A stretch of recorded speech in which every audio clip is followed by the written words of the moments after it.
течение нескольких недель мужчина по имени Роберт страдал от пугающих и все более странных ощущений. Каждое утро он просыпался с жжением и ноющей болью в области спины. Сначала он думал, что это просто аллергия, или, может быть, дерматит. Но то, что он увидел позже, навсегда изменило его представление о реальности.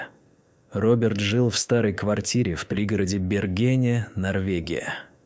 Его будни были однообразны: работа в офисе, тихие вечера в одиночестве и бессонные ночи, когда его кожа будто полыхала изнутри. Каждый день он чувствовал, как что-то будто движется под кожей его спины, но не мог разглядеть ничего явного. Он пробовал все: душ с горячей водой, мази, антисептики. Однако ощущения становились все сильнее. Поначалу он подозревал обычных паразитов. Он считал, что это может быть кожный клещ или даже банальные блохи. Он стирал постельное белье при высоких температурах, обрабатывал квартиру инсектицидами, даже спал на полу.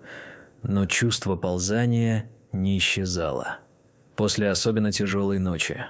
Роберт установил камеру на штативе, направив объектив на кровать. Он хотел запечатлеть момент, когда что-то выйдет наружу. Утром он просмотрел записи. Долгое время ничего не происходило.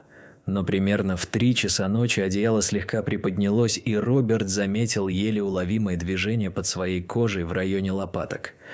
Было ощущение, что кожа дышит. Он перемотал момент снова. Движения были неотъемлемы от его тела, как будто что-то жило внутри него. На следующий день он вызвал специалиста по дезинфекции. Мужчину звали Ларс Нюгрен. Это был спокойный пожилой эксперт, проработавший всю жизнь с вредителями. Он осмотрел квартиру, проверил мебель, матрас, даже разобрал деревянный каркас кровати. После часа молчаливой работы он посмотрел на Роберта с недоумением. «Никаких следов насекомых. Ты уверен, что ощущения появляются ночью?» Роберт кивнул. «Да. Каждую ночь усиливаются. И я думаю, это внутри меня». Ларс слегка нахмурился. «Я бы порекомендовал тебе обратиться к врачу. Это может быть что-то медицинское, возможно, неврологическое или кожное заболевание». Разочарованный, Роберт записался на прием к дерматологу, доктору Ханне Солберг. Она внимательно осмотрела спину, нахмурилась и взяла образец ткани. «Здесь воспаление, что-то под кожей, возможно, паразит», – сказала она, глядя на экран. «УЗИ. Похоже на движение, как будто под эпидермисом, извивающееся тело». Роберт побледнел. Его знобило. Через день доктор Солберг позвонила.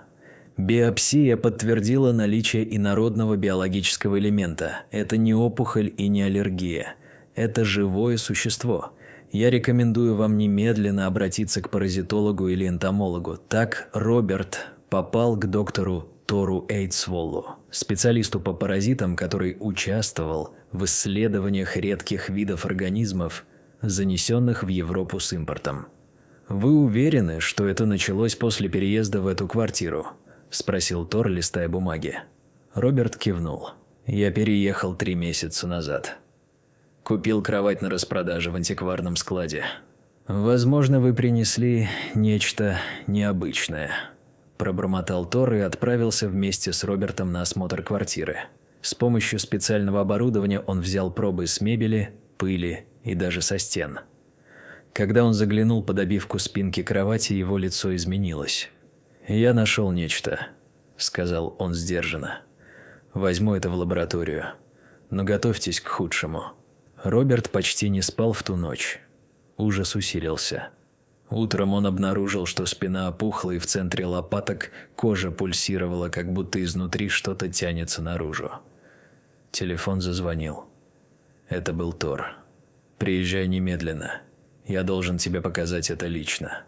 В лаборатории Роберт увидел микроскоп. В чашке Петри лежал тонкий извивающийся организм. Доктор Эйдсволл кивнул.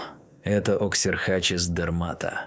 Паразитический подкожный червь, редко встречающийся за пределами тропиков. Он зарывается под кожу и живет между мышечными слоями. Его яйца откладываются внутри ткани и вылупляются в течение нескольких недель.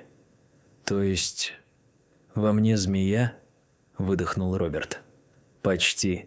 Это не змея в привычном смысле, но организм червеобразной формы, длиной до 15 сантиметров. Учитывая симптомы, она достигла взрослой стадии. Нужно срочное хирургическое вмешательство. В тот же вечер Роберта госпитализировали в операционной. Врачи с трудом извлекли движущееся существо, которое изогнулось, когда его вытянули из-под лопаточной зоны. Оно извивалось еще несколько секунд после извлечения. Операция прошла успешно. Через неделю Роберт снова встретился с Тором. «Мы установили, — сказал ученый, — что яйца паразита были занесены с тканевой обивкой кровати, произведенной в Южной Азии. Случай уникальный. Теперь мы внесли этот вид в международные базы. Возможно, это поможет предотвратить подобные инциденты в будущем.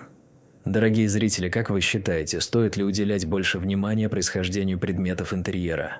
Что бы вы сделали на месте Роберта? Напишите в комментариях.